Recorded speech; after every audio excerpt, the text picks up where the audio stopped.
Sa farm ni brother, nandito pa. Punta tayo dun sa ano, papatayo siya ng building.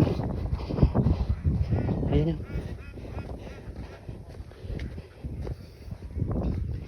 Ayan. Ito, daming kwan, patik. Ayan na.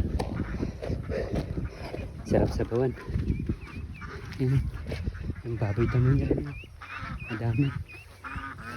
Ayun si ano, isa lang successfully na agriculture, si Brother Paking. Oh, tignan natin itong kanya. Oh, oh, yan. Nagaduti ko na. Nagaduti baboy ramuna na ni brother. Nagiyamas nga lechonin. Oh, ikalapaw na.